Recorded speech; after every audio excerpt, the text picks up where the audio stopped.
I got two rules. I don't care what you're up to. I'm happy to get along with anybody. As long as you follow that's rule number one. Rule number two, as long as you follow rule number two. I have my beliefs, respect them, and don't push yours on me. That's it. It's very simple. Welcome to the David Adam Kurz Show.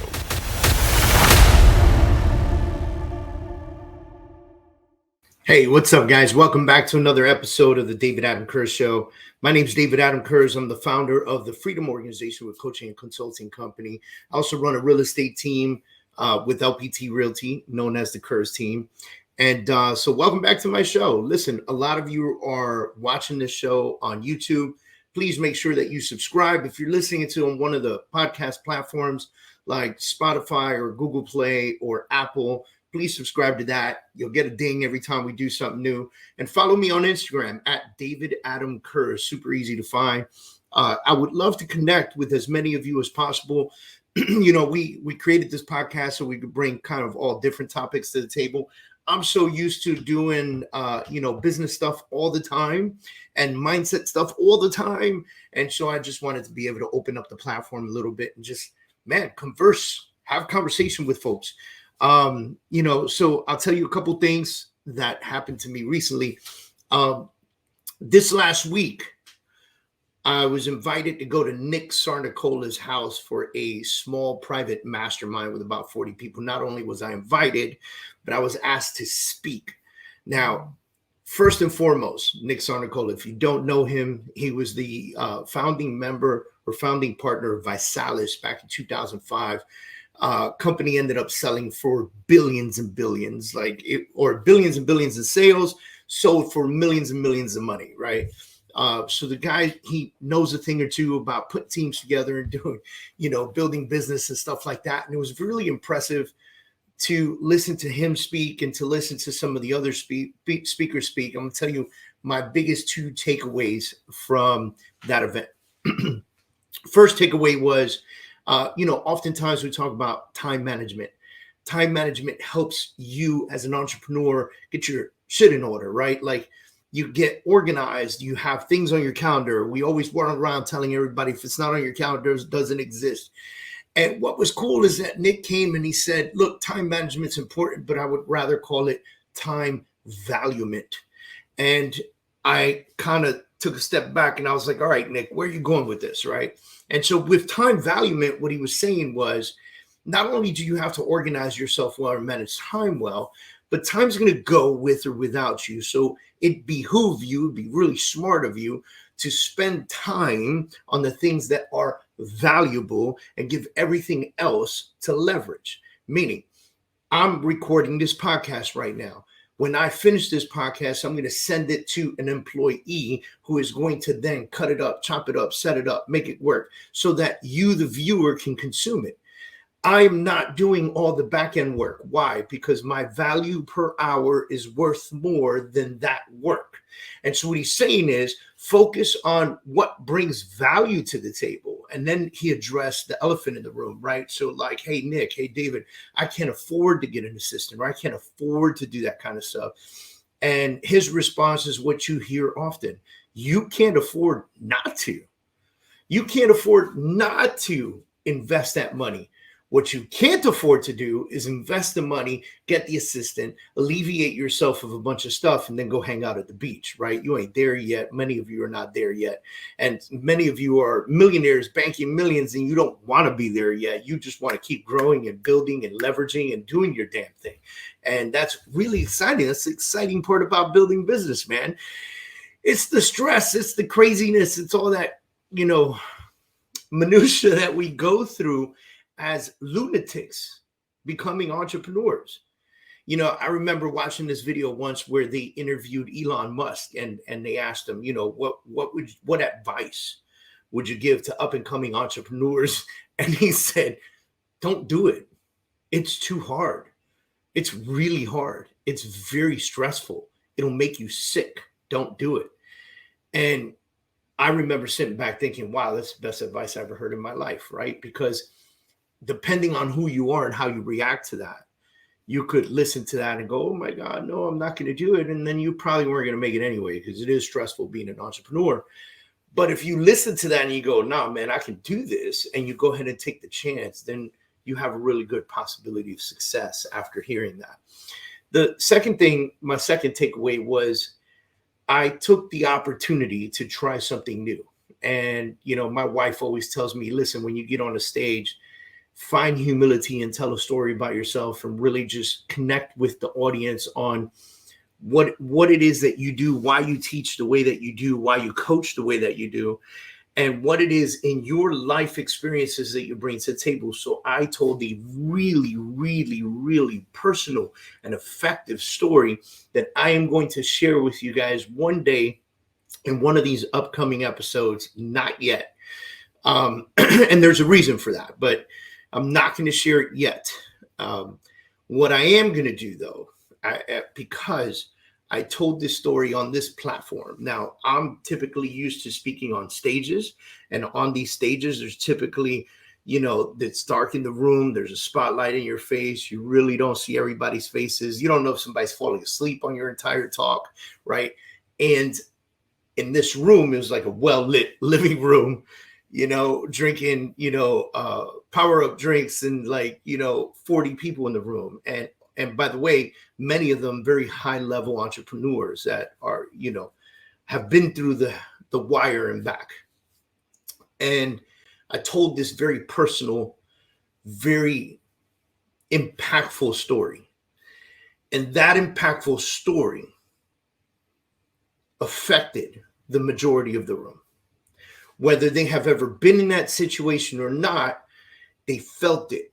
And I found something in the opportunity of being able to tell those kinds of stories, to be able and to have people come up to me and go, I've been there and I've done that, and this is what saved me, or what made me come out the other side of it, or whatever the case, and share their stories back with me. Impactful, huge. And so I would say that sometimes, for those of you that are speaking from the stage, those of you that are coaching and really taking things to the next level in your business, sometimes telling a little bit about yourself and why you do what you do can be really impactful. I have many reasons why I do what I do, and none of them have to do anything with making money. Of course, that is a byproduct that I absolutely enjoy having, but it's not the main focus. The main focus is, how can we affect the lives of businesses of more than 1 million people? And when we hit that, we'll talk about another number. But this is the most impactful thing that I've ever done from a stage presence. So the crazy part is that I'm going to take that. And the reason I'm not telling the story yet is because the story is somehow associated to my book and why I'm publishing my new book. So my new book is called The Truth About Failure, and it comes out probably in about 60 days. We're really excited about it. By the way, if you want to pre-register for the pre-sale, meaning you want to hit my website, register real quick, and we'll alert you when the book goes out for pre-sale, along with some bonus material that we're putting out. Just go to truthaboutfailure.com. You hit up truthaboutfailure.com, and you'll be able to register there. I'm sorry. Let me rephrase that. It's truthaboutfailurebook.com.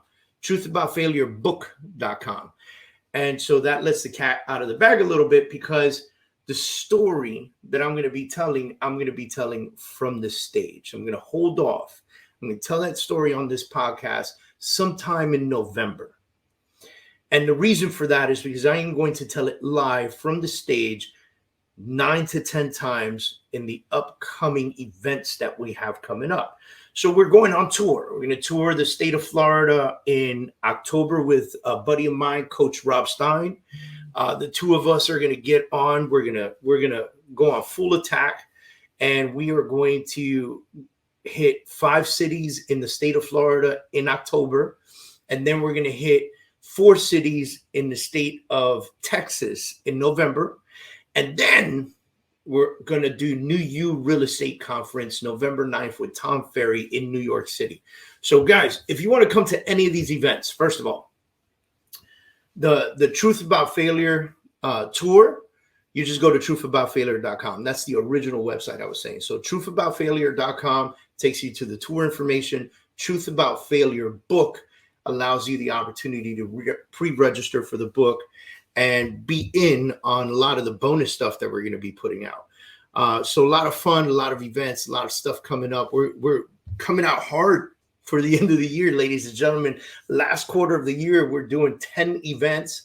And man, I want to see each and every one of you there. It's just going to be a ton of fun. And we're going to pour into you more than anybody else has ever done. Trust me when I tell you. Plus, we're keeping a lot of these events to smaller sizes, 60 to 100 people for the Truth About Failure tour. And for the New You Recon, that's our big event. It's an annual event. We're looking to have 800 people in the audience in New York. Please fly in from anywhere. It's November. It's New York. It's going to be awesome. So come out there and really enjoy that opportunity. And then, so another thing that I'm doing is San Antonio this week. So I'll be in San Antonio tomorrow. And Wednesday, the 30th, I will be speaking at the Mindset Summit. So you can check that out at mindsetsummit.com. And we're bringing these events because, man, honestly, let's talk selfish reasons, right? I've got a new book coming out. I want you guys to really absorb the book. I've got new trainings coming out. Really want you guys to absorb the training. We're doing everything in our power to be powerful for the rest of this year. Every single Thursday, we're doing live Zooms, and Coach Rob does them on Wednesdays, and I do them on Thursdays at 11 a.m. Eastern Standard Time. Like this stuff is free, ladies and gentlemen. Like this stuff is the stuff that we're just pouring into you on a consistent basis. And by developing a pour into you attitude, we want you to understand that we want to give back to the community. We want to affect your lives. We want to impact you. And should you decide to work with us on a coaching level, then that's great. But outside of that, man, absorb the information that we're putting out for you. Crazy enough, Coach Rob and I, we met, a couple months ago. We started working on some stuff together, but we're both doing presentations for the stage. We both have great coaching platforms. We both coach real estate professionals for the most part. And then we're both putting out books about failure. And I was like, whoa, buddy, we got to sit down and talk. It's the first time I ever met him. Now we're going on tour together, and that's going to be a hell of a lot of fun. What else can we talk about real quick? So today I had the opportunity, a good friend of mine, Pavan Argwal, who owns SunWest Mortgage, and he also owns Angel AI. If you don't know Angel AI and you're in the real estate industry, I highly suggest you look it up, Angel AI. It's an AI technology that could actually take somebody through the entire loan process. We even have a case study where they took them through the entire sale process. So this AI is going to be phenomenal, and it's designed to be the real estate agent and the loan officer's assistant. So we would love for you guys to log into it, but check it out. He invited Vivek Ramaswamy to a Zoom today that I was invited to come watch. About 100 people in attendance there. And it was very impressive to hear Vivek speak. And if you don't know who this is, he is the youngest Republican ever to run for president. I think he's like 37 or something like that. And it was really interesting to listen to his views and stuff, talk about what he feels about all the different subsidiary departments in the government and what it would mean to shut a lot of that stuff down and stop wasting money on those kinds of things. It was really interesting to hear him talk about how the youth of today is just craving direction and leadership. And I have to be honest with you, man, I kind of agree with the guy on that, man. I kind of agree with him on the fact that the youth of today, doesn't have that sort of leadership, doesn't have that sort of patriotism. And it's crazy to me because when I was a kid, I didn't know the difference between the Army, the Navy, the Marine Corps, the Coast Guard. I didn't know what any of them did. But I'll tell you what I did know, that I wanted to grow up and be G.I. Joe, right? Like the cartoons on TV said, this is a real American hero, right? G.I. Joe. And so I wanted to be G.I. Joe. That's what I wanted to grow up to be. And I thought that was like the thing to do growing up in the way that I did. And my house was not super pro-American. We did not have American flags all over the house. I grew up in the Bronx in New York City, in a predominantly Hispanic town. And so there were no American flags flying everywhere, but everyone in my neighborhood knew what it was like to be an immigrant, come to America and have the benefits that they have in America and enjoy being American. And so growing up, that's what I wanted to be. Ask a kid what they want to be now. They want to be a TikToker, a YouTuber. Nobody says G.I. Joe anymore. Nobody says I want to grow up to be a soldier anymore. The world has changed.